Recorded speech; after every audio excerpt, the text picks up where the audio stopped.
Good morning, everybody. And here comes Mina, so that's great. We have with us from the Waterfield Task Force, Bill Cummings, Stephanie Zaremba, Paul Manganero, Pat Fortin, and Sumya Ganapathi. From staff, we have Town Manager Lisa Wong, Town Engineer Beth Rudolph, and myself, Brian Zakelli, with Town Council in Mina Makarios and Jillian Barger. We also have Marty Jones from the Housing Partnership Board and Patty from the Town Manager's Office. I'm going to go right into the PowerPoint here and let everybody know what the agenda is for the day. Thumbs up, everyone can see that? This PowerPoint, okay, great. So this is our working meeting number 2. We're also meeting tomorrow evening from 5 p.m. to 7 p.m. First thing we're going to do is review our schedule, mainly because the select board has extended the task force report until 10:14 with a presentation on 10:18. We're then going to go over the updated memo from Lynn Sweet and LDS.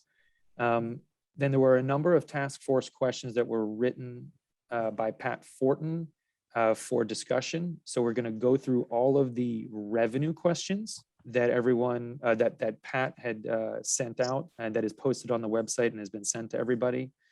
And then if we have some time, kind of an open discussion, but kind of all leading up to this, again, to this report now on the 14th. So I am going to request that everyone get their calendars out soon, because we are, in order to actually make this happen, I think the quickest is actually going through this right now. So here we are. The task force report to the select board is now due on October 14th. And then that can get into the select board's package for their meeting on Monday, the 18th. So this is a question for the board right now and is up for discussion, is how many times would you like to meet between now and the 14th, knowing that we're meeting on the 30th. So I can get a calendar up, but this is kind of first order of business, is kind of determining how many times we're going to meet between now and the 14th.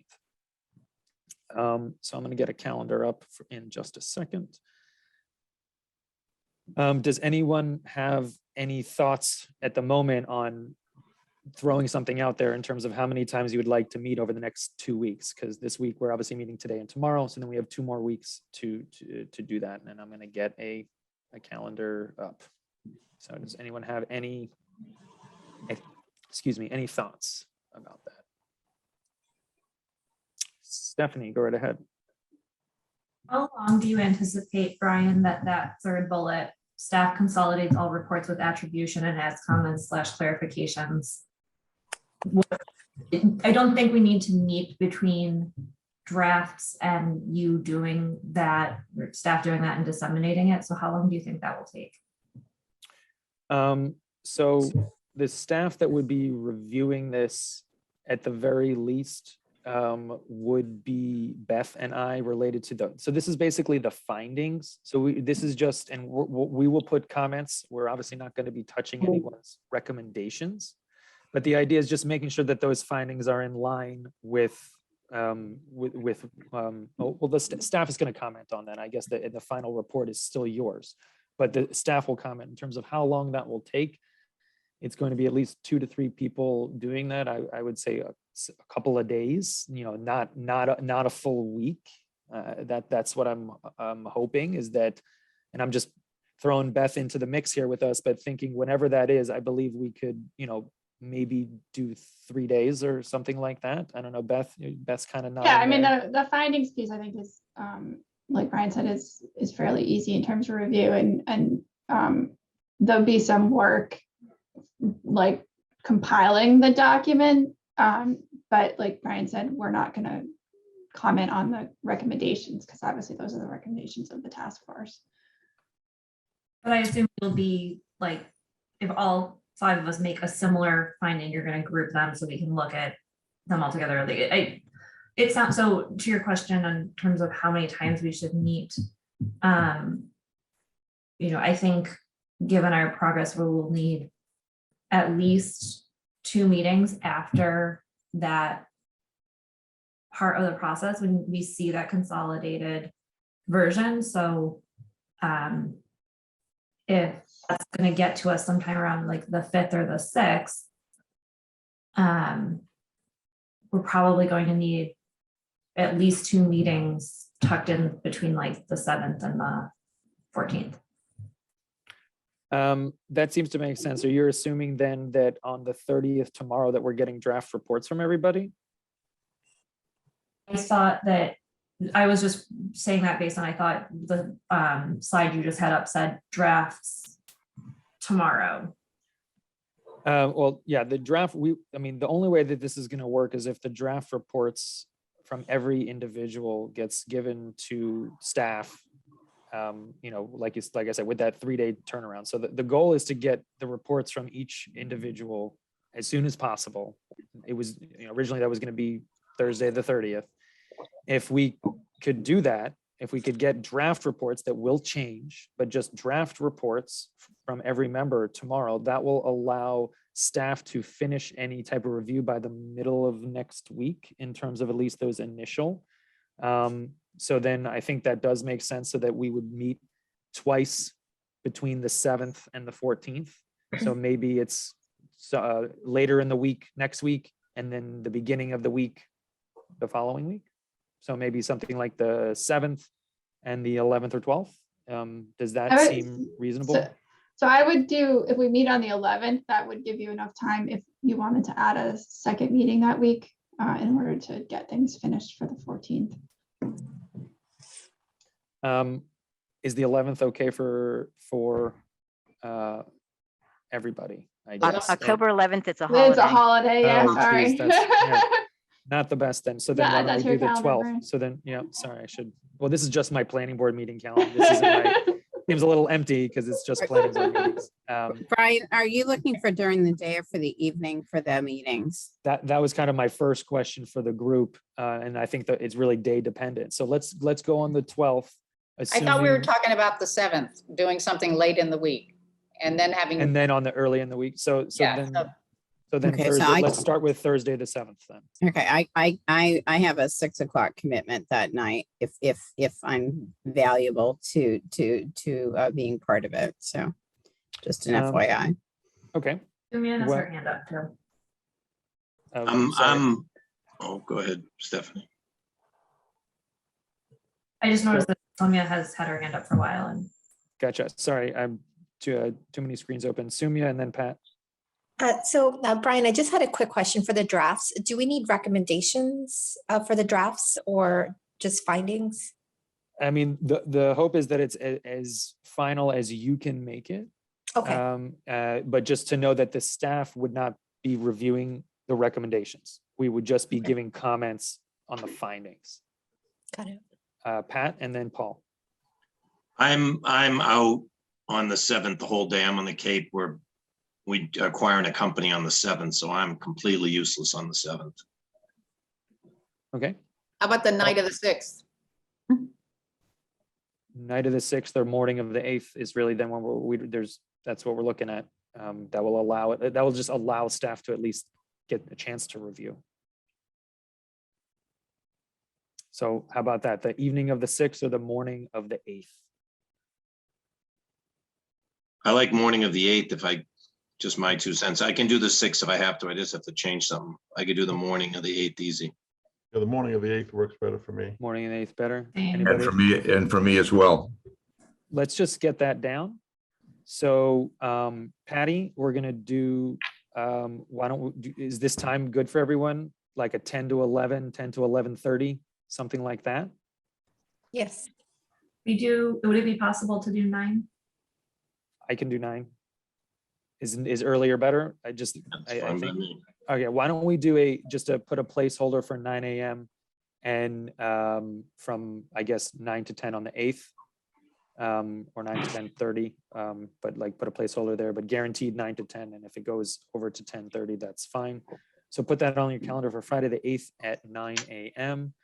And then the idea was that we would potentially meet sometime on the 12th, either during the day or at 5 or 6 o'clock.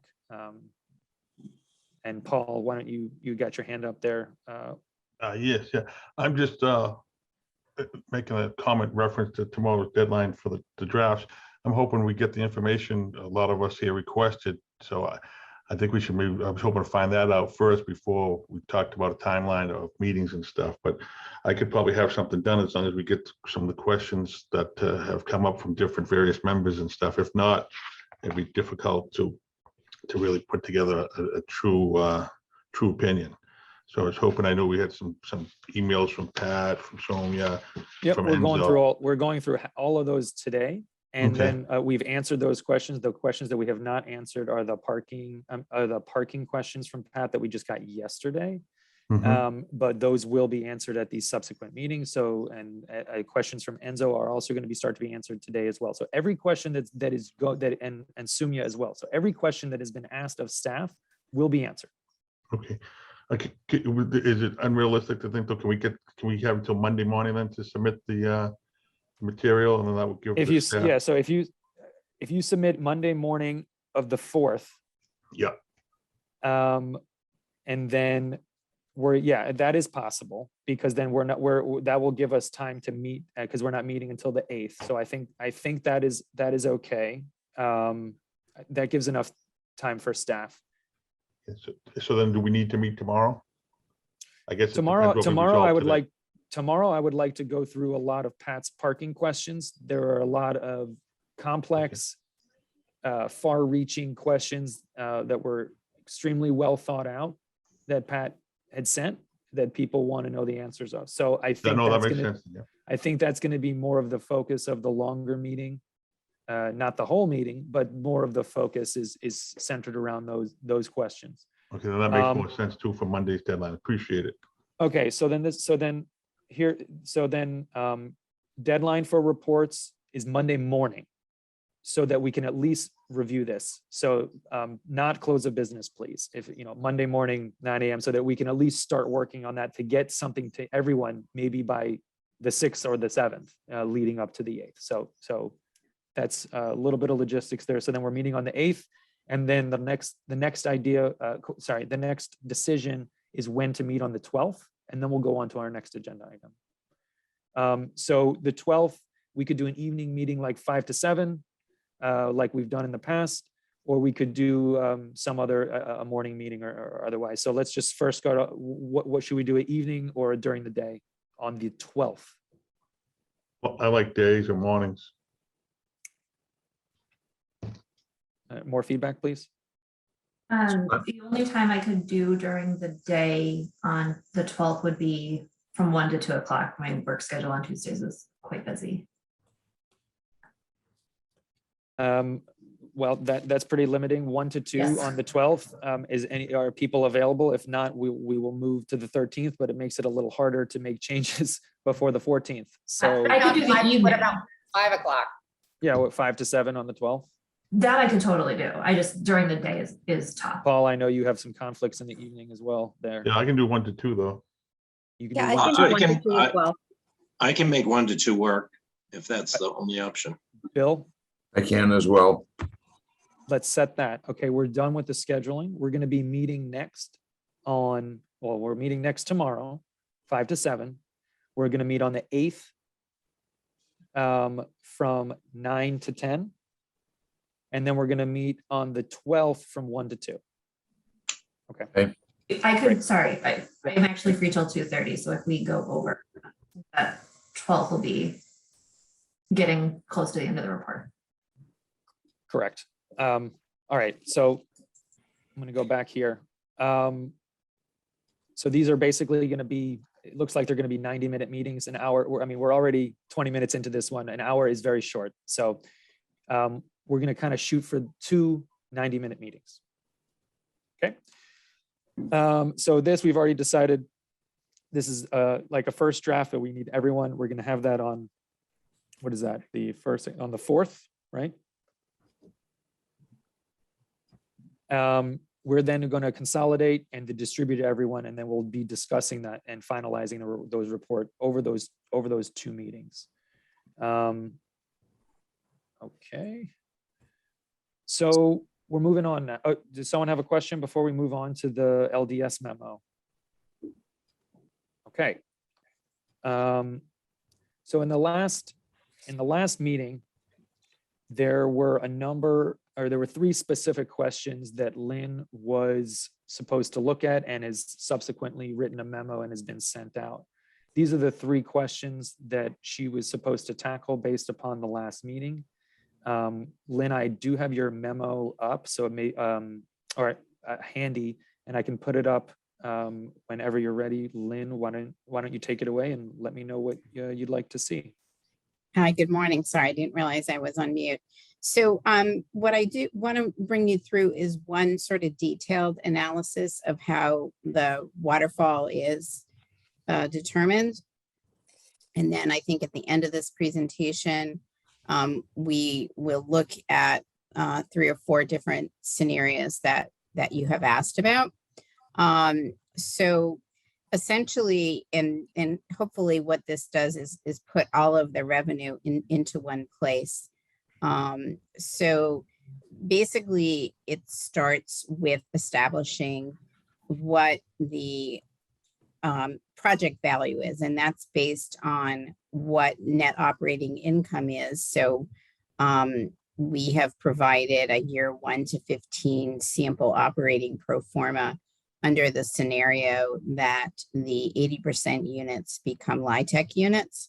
And the benefit of that scenario is that it brings about $250,000 in per unit to pay for project costs. So we use a cap rate times NOI to determine the value of the project in that year. We've used a 6.5% cap rate because it's mixed income. If it were an all market deal, the cap rate would be around 4 or 5. If it were an all affordable deal, the cap rate would be around 8.5. And we can only use what's available today. It's hard to project out to what's going to be in year 15.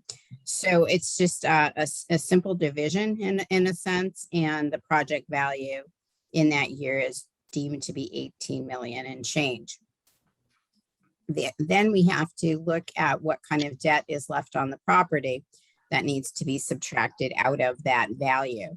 So the developer has offered to pay the town 5% interest on the money that they're borrowing from the town from the Affordable Housing Trust. So that first line item is what principal and interest would be due on that date. The developer also has a number of different sources of subordinate debt, soft debt. That again is a negotiation. They would most likely need to pay about half of that back.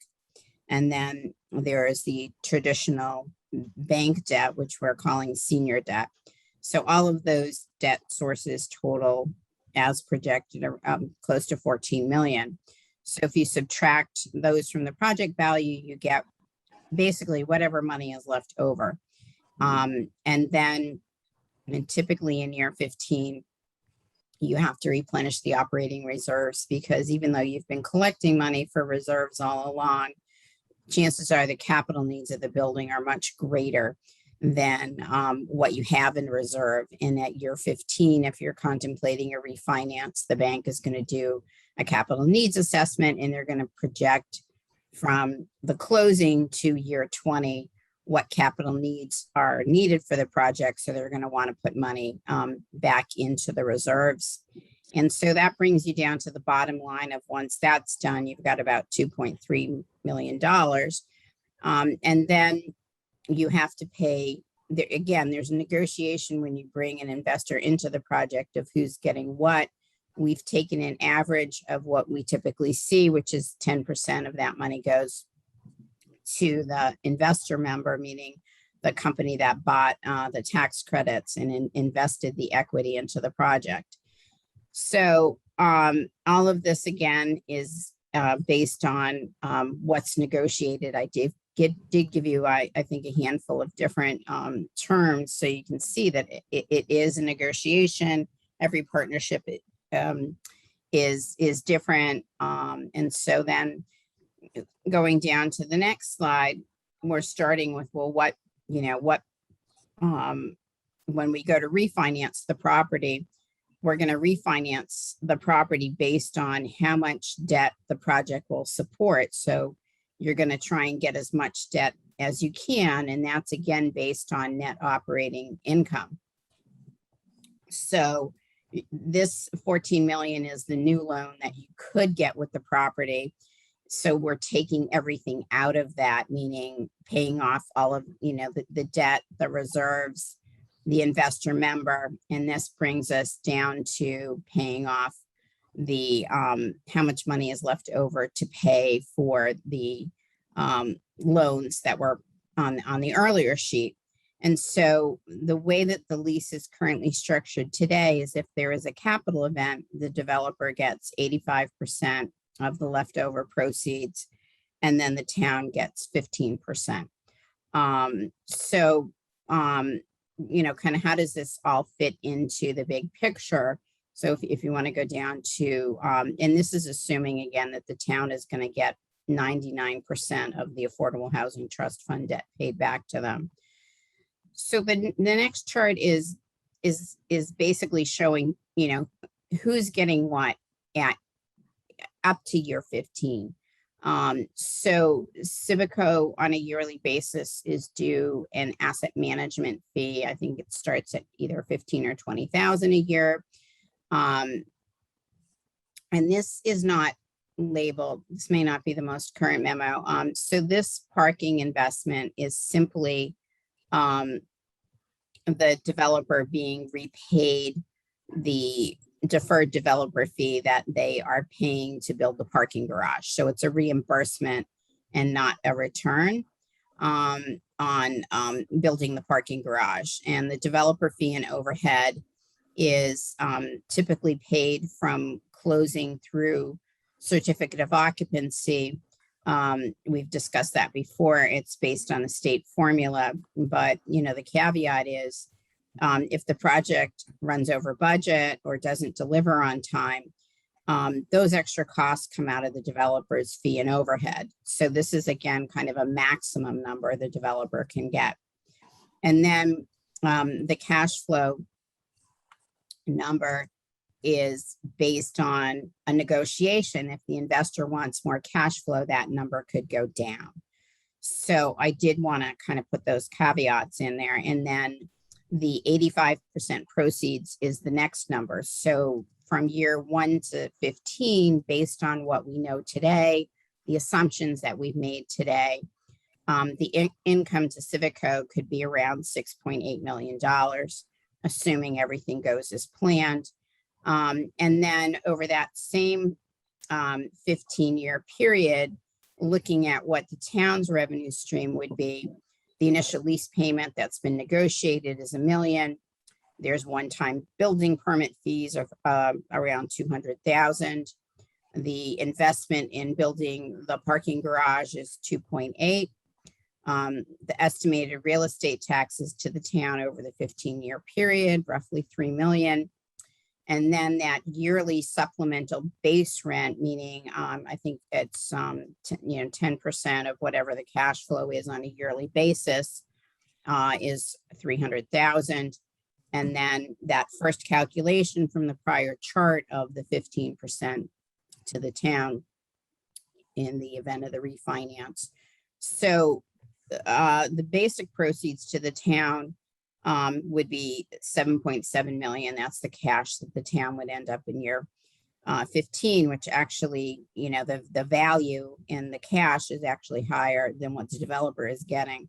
And I've also separated out that the town is going to be getting a lot of interest in the Affordable Housing Trust Fund for the money that they're loaning to the project that is going to help the project get federal get the state and federal tax credits. So the next chart, the next paragraph basically says that if you go and you make the 80% units market rate units, essentially what the developer is doing is they're losing the credit and they're not making enough up on the market rate units to cover their costs. And I do have a chart that that I'm gonna go through later on in the project. But in the presentation this evening, but basically, the issue is that the developer was limited to the height of the building and they're under the guidance in the RFP. And so they made small units, and small units aren't going to bring in the kind of revenue that, 2 and 3 bedroom units are. So that was really the limitation as to why just simply flipping the unit mix today to more market rate units creates an actual gap in the pro forma, and I'll go into that a little bit later. Thank you. Wonderful. Thanks, Lynn, for that. And I'm going to open up the floor. I see Pat has a question. So any questions for Lynn, and then Paul will be next, about the memo in general, or finance questions related to Lynn? Pat, go ahead. Brian, can you go back to the memo? I'm sorry, the page with the town versus developer money page. Do we have this? Did I miss it, or was it just shipped to us, or? That page. Wait. Whoops, sorry. Lynn, so down. yeah, this is. It should have Here. gone out yesterday. Did somebody send it out to the task force yesterday? Yeah, the memo should have gone to all task force members. I'm wondering if that didn't happen. I could have missed it. I don't know the crew. I have not seen this. Maybe it's in my email, but if it went, then it's my bad, but I don't think I have it. But anyway, we'll figure Sorry, out Pat. who did. I don't think you missed it. I don't have it either, and hopefully it can be online. Okay, can somebody send it to everyone on the task force, and that'd be great. Yeah, I mean, we keep talking about time being urgent. It makes it hard when this stuff's just we've never even had a chance to look at this. But just to clarify, Lynn, your comments anyway, I'll try and avoid the editorial stuff. You're saying 7.7 million cash to the town. So are you presuming this 2.8 gets given to the town? No, that's the investment that the developer is making in taking an empty parking lot and building a parking garage. So it's So not that's- cash. yeah. I mean, it's That's- basically, you're saying the 40. So is the market value for those 40 spaces 2.8 million? I don't know what the market value is for the parking spaces. I'm simply saying that that is a cost to Civico to build the project, and therefore there is a benefit to the town. And the cost to build them within this project is 2.8. So this line is basically showing the benefits to the town. Obviously, Yeah. it's not all cash. Yeah, I think you said cash, so that's why I was confused. But yeah, and I guess it goes, which is in my parking questions, that even more so to me goes to the point, I don't know that those 40 spaces are worth 2.8 million. I would rather have the money and try to find solutions, but that's a secondary thing. All right, so I understand it. I'm all set. Thanks. All right, Paul, and then Sumya.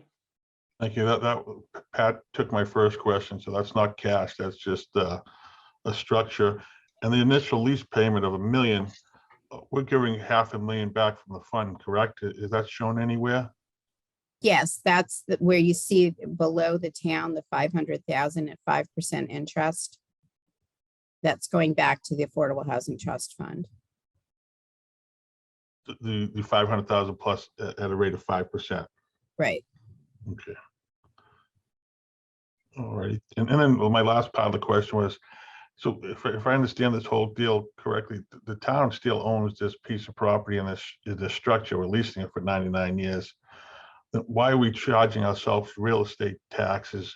And are we better off doing like for lack of a better word, like a pilot agreement like we do with other entities in town, like the hospital, and other entities like that, where we could just get a good fee, request a good fee up front for the course of 15 years? Because as we know, the real estate taxes fluctuate, and if we own the property, we're just kind of paying ourselves. Those real estate taxes are being paid by the developer every year. They're not being paid by the town. They're being paid to the town. So and they're being paid based on income to the property. Maybe I'm Oh, shit. This Maybe I'm is way to off the base. town. It's like if I own a These are, home. these are all of the benefits to the town over the first 15 years of the Right, project. I understand that, but it's kind of like I was equating it to like if I own a home in town, but I'm renting it out, the renter doesn't pay the taxes, the homeowner does.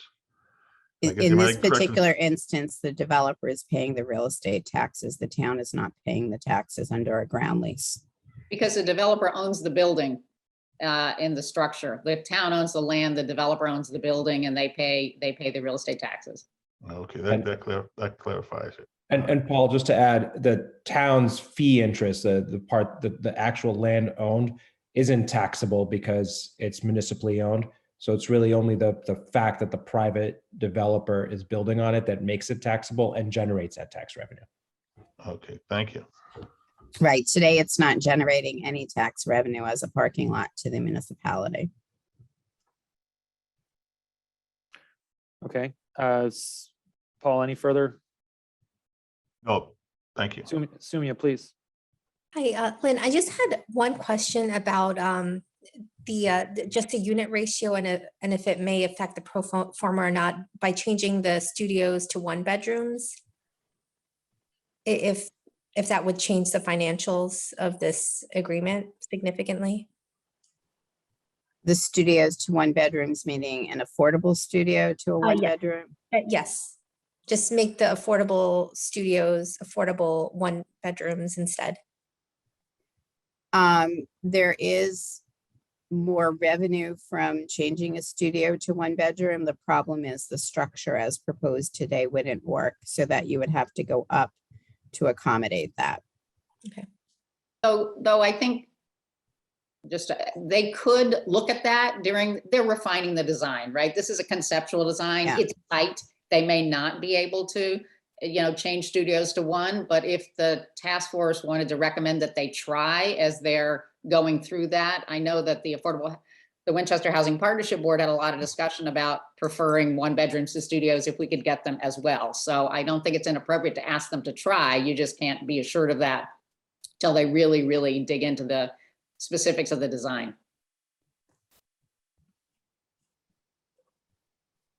Any more questions related to the LDS memo or those 3 questions that were answered? Yeah, and just to kind of add on, so I had attached to the memo a 20-year, I'm sorry, a 15-year Excel spreadsheet that shows the operating income and expenses and all the way down waterfall. So I'm happy if there are more questions that come out of that. I'll be on the call tomorrow as well.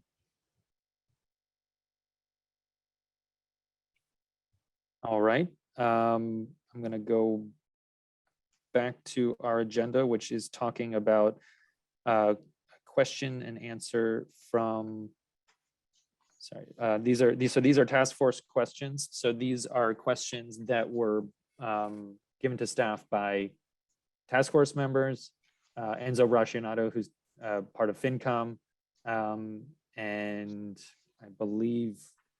I believe that's it. So we're just going to kind of go through all of the questions. So Pat, this is on the website and has been sent out to you. These are Pat Fortin's revenue questions.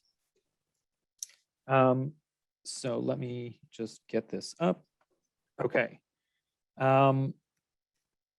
So sorry, there's going to be a lot of words on all these pages. We wanted to answer these in writing so that everyone can see. So the questions is, do you ever look at the project exactly as it sits, but with revenue from just all market?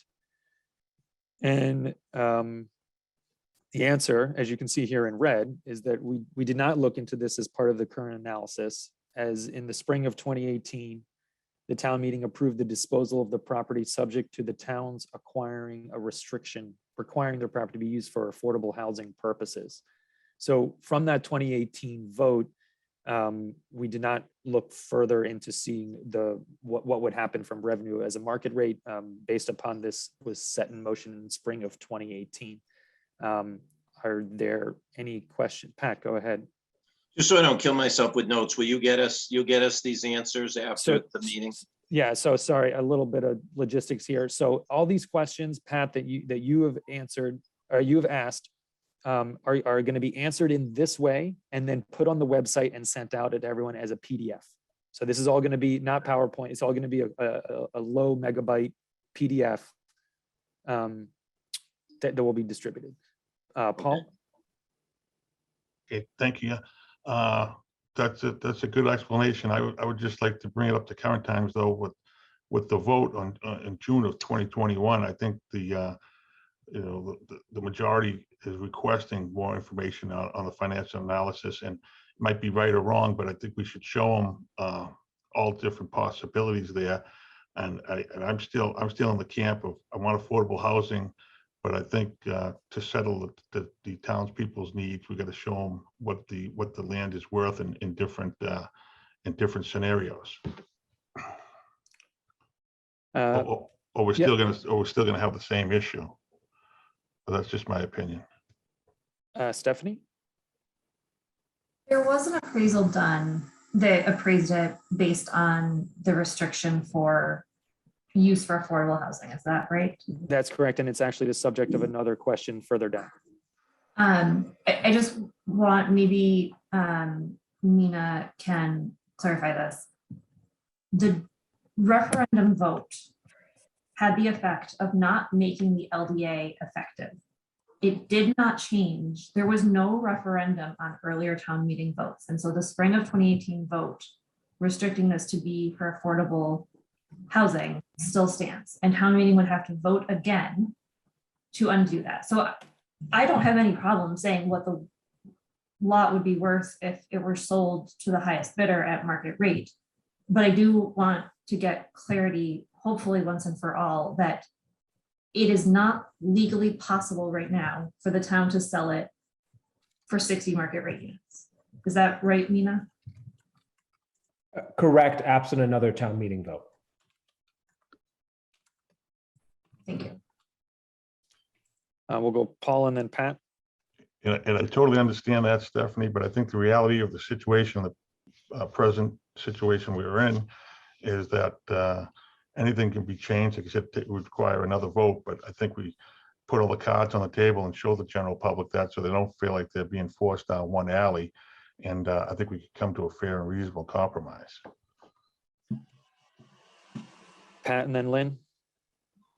I mean, Stephanie, I can tell you right now that in my recommendations, I mean, I'm completely great with the whole affordable housing component of, outside of doing some real financial analysis to make determinations on if, you know, what Enzo said about moving some units around. And I'm not talking about taking them out of the affordable component into market rate, more moving them within the affordable window, because Enzo figured out in 2 seconds that if you took an affordable 3-bedroom and you moved it into a voucher program, you know, you dramatically improve your rent. But I'm all for the affordable piece. You're not gonna, my report is gonna be very supportive of the affordable piece. So I think I could hand that in today, pretty much. My concern is kind of like Paul's. I mean, I'm being asked as a member of this task force to make recommendations. And really, I feel like the town canned this thing mainly because of revenue and parking.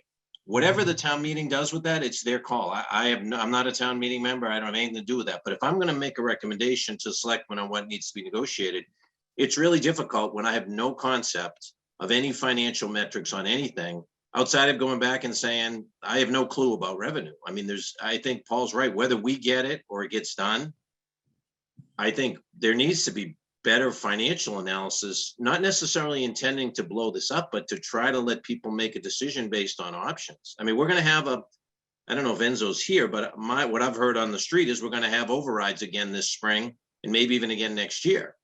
And I would hope town meeting would want to know at least what the numbers are. Thanks, Pat. And Lynn? So there is financial analysis at the end of this. And I just wanted to speak to 2 points. If you look at this as a market rate project, the issue is with the costs of the parking garage and the retail and the Chamber of Commerce building, the project requires a huge investment of revenue by a developer, and therefore it's not a viable option. I did a back of the envelope, and the developer would have to put in something like 40% of the equity. And the issue is, under the current scenario, that equity is coming from the tax credits, that 250 a unit. Under the market rate scenario, it's not going to work. I wasn't here for the voucher discussion, but did want to clarify that. Basically, most tax credit projects only use 8 vouchers. They don't use more vouchers. If they had more vouchers, it would push the project into using prevailing wages, and prevailing wages would add anywhere from 15% to 20% project costs. So I just wanted to kind of clarify that statement, that it's just easy for the developer to switch one unit from an affordable unit to one that would have a voucher. That would not be the case. Pat, you have a follow-up about this? There are a lot of questions that tie in to a lot of the things we've been talking about. But please go right ahead, Pat, if you have a question for Lynn directly. Yeah, and it may, I mean, they may bump into stuff down the road, but I figure we're gonna get to it one way or another.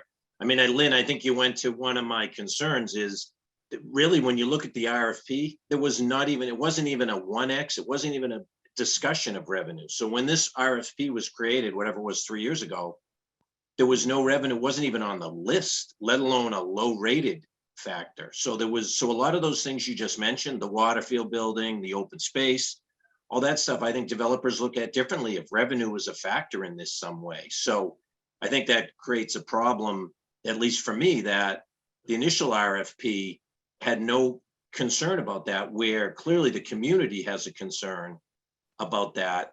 And you just summarized part of the problem. Everything's in a box. There's no way to get any revenue out of this the way the RFP was created. If you eliminate Waterfield, the Chamber building, which seems ludicrous to keep, you allow that open space, you give a developer the ability to do what developers do in a free market and create opportunity with affordable housing guidelines that makes Stephanie happy and keeps the town where it's want to be. I think this is a very different project, but the initial RFP created a box that eliminated those options. I just respectfully request that if we can get through the rest of the presentation and circle back to your point. So, I mean, like I said, a lot of these points that Pat, you're bringing up, we have brought up and we have answered in this PDF. So All right. we can keep moving and it will answer your questions. So 2 questions related to appraisal was, did the appraiser ever put a value on the Waterfield lot and what was it based upon? And then looking at comps related to the recently sold gas station. So right here. So the lot was appraised at $3.4 million last year, almost to the day, October 30th, or about 11 months, October 30th of last year. And was simply based upon the land being used as a 40B development specifically. So that's a different type of structure in terms of the housing finance, but a 40B is straight up 75% market, 25% affordable, but there were no commercial units as part of that appraisal, or the retail unit, any of the commercial, and no public parking as part, or an underground garage as part of that appraisal. So operable, and then the other thing related to the comps, so operable gas stations at the time, parcels were really not used as comparable sales for the Waterfield lot, since their use could actually be different than a mixed income residential structure. So looking strictly at the acreage doesn't really account for a lot of the physical constraints of the site, the MBTA, the MWRA sewer easement, the Chamber of Commerce building. Any questions on the site appraisal? Stephanie, your hand is still up. Was that from previously? Is that now? No, I did have a question about this. Please go ahead. So 3.4 million at 75% market rate, you can do a rough extrapolation from that to get a ballpark of market rate appraisal. Is that fair to say, Lynn, or are there too many complexities with 40B? The issue that I have here is, if you look at the fact that they're paying $1 million under the lease and 2.8 million to build a parking garage, in essence, this developer is paying more than what this appraised amount is. So this appraised amount is assuming that permits are in place, you have a flat piece of property, the utilities are available at the lot line. It's a best case kind of a scenario, which is not what we're dealing with here. Right, so, and that was exactly what my second follow-up to that was going to be, is I think to start to answer what Pat and Paul are getting at and to answer people's questions about the revenue, call it 4 million, just, inflation, whatever. And there is this affordable restriction, so call it, it's $4 million for now. When you look at that against what Lynn just showed us on the potential revenue over years 1 to 15 to the town at 7.7 million, I think you can stack those numbers up and look at it against each other. The real estate taxes obviously come in either way, but I think that starts to get at exactly, Pat, what you're looking for. Yeah, and again, there is a slide that shows all of those comparisons. The issue with a 75% market, 25 affordable that doesn't have credits is that those 25% affordable are basically valued at zero because there's not enough revenue coming in to cover the cost of building them. And the way that Civico has tried to create value in their scenario by using the tax credits, those tax credits are paying for a lot of the things that the town wants, meaning the parking garage and the retail and the Chamber of Commerce. And and I'm not sure if that answers your question, but I think you're understanding this properly. Paul, go ahead. To me, it's a little unjust to say we're getting 2.8 million. Like I said, yeah, there's going to be a structure there, but really it's mostly for the benefit of that project, which is the benefit of the builder. So that 2.8, I rather have the cash. If cash was more meaningful, but I said 2.8, the town's getting 85 parking spots. Mostly going to, almost half of those will be used, or more than half of those will be used for the purpose of the building. So, and then also like the $500,000 that we're getting interest on, there again, we're giving it for the benefit of the builder. He's borrowing our money, which we have a right to have interest on, but it's money that's going to be out there for a long, long time. So really, we're not getting $1 million plus 2.8. We're getting, to me, we're getting $500,000 plus we're loaning them $500,000, and we're getting a few parking spots that don't solve parking issues downtown. I just want to clarify that 2.8 is specifically for the 40 parking spaces. It's not the 45 parking spaces that are going to be used by the residential portion of the building. Yeah, can I just take a little bit of issue with your math there for a second, Paul? The 2.8, I mean, yeah, I'd love to have 2.8 cash, that would be great, but the 40 spaces are public spaces. That is spaces being built for the town. So to say that that's not of value, I mean, that's how you value non-cash items. If there's a value and you say that's the value of it. If we want to talk about the parking being also, that's another conversation. But on the 500,000 too, you can't say, oh, well, we're loaning them 500, so take the $1 million and cut it in half, because we're getting a $1 million payment.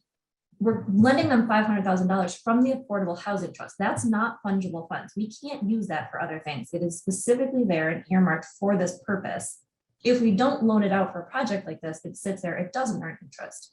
If we do this development, it does earn interest. So you can't subtract that from the 1 million. They're not apples to apples. But we're giving up 90 spaces to get 40, and I agree. Like I said, we're all on board with the affordable housing. Let's loan that money out for a stronger project that financially rewards the town a lot better than this one at this point, in view of the way it's structured. I'm just gonna put, I can't look at a $7 million number and say this isn't rewarding the town.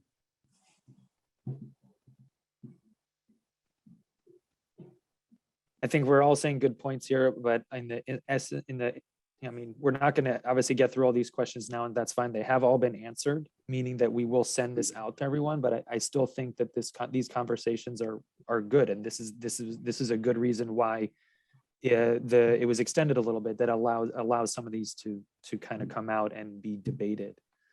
We're just going to keep moving a little bit. Again, I don't think we're going to get through all three of these, so let's try to be as thorough as possible on the ones that we have left, and go from there.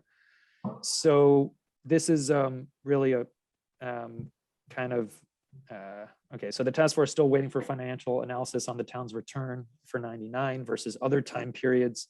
I'm gonna have kind of Lynn kind of expand on that a little, but first, I guess, in terms of understand the rationale for a 99-year lease. So the consultant at the time, as well as Mass Housing, which is a quasi-state agency that actually provides financing for these types of developments, they're the ones who recommended a 99-year lease for a number of reasons.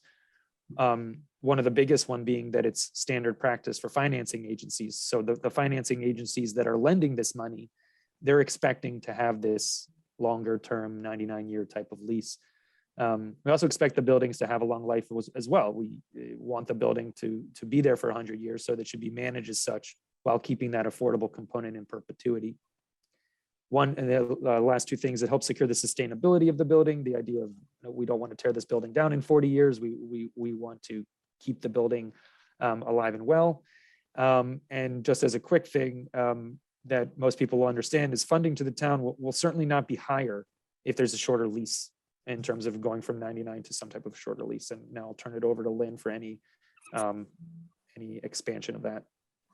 I mean, the only thing that I would add is that if you have a shorter term lease, it's going to limit the investors that are going to be investing in the tax credits, and therefore the potential for getting the highest and best amount of equity is most likely going to be less than you would. The equity amount would be less under a shorter lease than it would be under a longer term lease.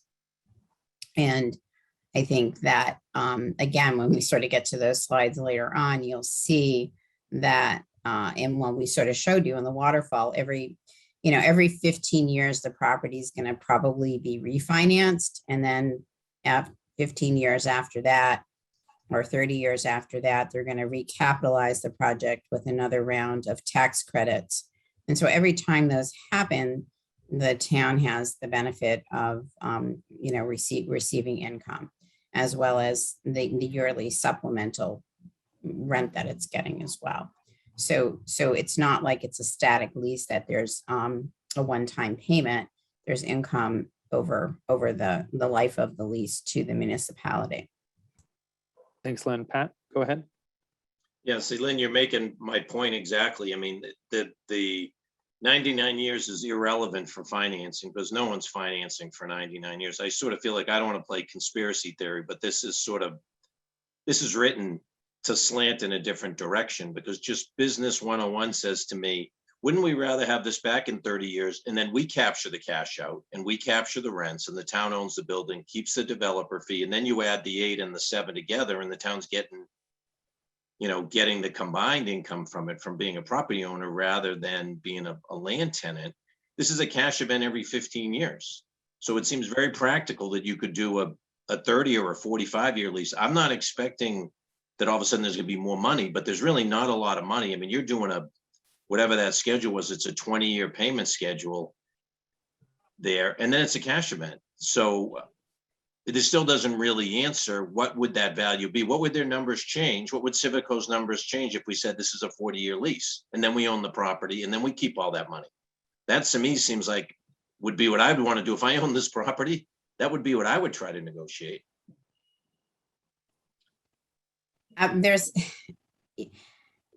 It's very difficult to respond to the statement that you made because there's so many inaccuracies in it. And I don't say that to be insulting in any way. I appreciate the time and the effort that everyone is putting into this and the fact that this is new information to everybody. So I'm going to refrain from responding to that, and we'll do so in writing and have that ready for the meeting tomorrow.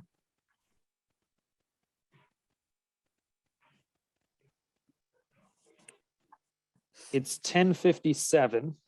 We are scheduled to go till 11.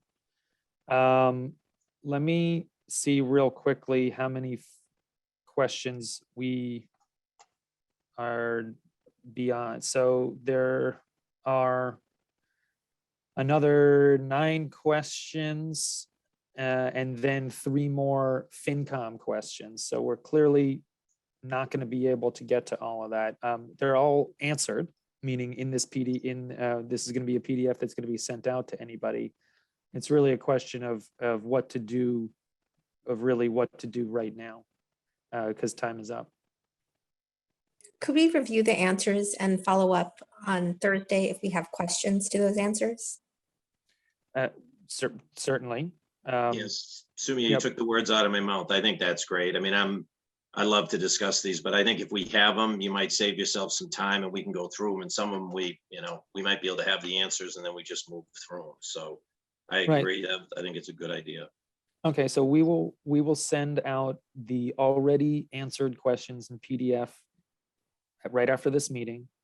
Staff will work on the other parking questions as much as we can, but it still seems like going through some of these unanswered questions and going through the discussion tomorrow with the ones that we haven't gotten through today. And if there is time, then we would kind of continue on with those parking questions, Pat, that you had given to staff as well. So it seems like that makes the most sense. We are going to send a PD out of the already answered questions now, right after this meeting. And then the questions that Pat had raised for parking, we'll have a time to go over those tomorrow, but if not, that will be a subsequent meeting. Okay, Paul, please. Could we also make sure we get the Lynn's report that was displayed today, but nobody got? Yes, unclear how that happened. That's in your inboxes right now. All right, thank you. So I will send this PDF out again when we're done here. And then we are meeting tomorrow at 5 p.m. All right. It's 11 o'clock on the dot. Not that we got through everything, but but here we are. I think we have a schedule. We're gonna get an email out to everyone with the rest of those schedules and those calendar invites for the next two meetings, or the next two meetings in the following week, leading up to that date of the 14th. Any final thoughts before we're out of here? Now would be the time. All right, seeing none. Thanks everybody for the quick hour. We'll see everybody tomorrow evening from 5 to 7 to go over the rest of these questions, and then if there is time, we'll go over some of the parking questions as well. Paul, final thought. One last comment. We won't see Lisa tomorrow, so we want to wish her the best of luck in your new venture, and thank you very much. Thanks, Paul. Thank you, Lisa. Good luck, everyone. Thank you. Take care. Thanks for that.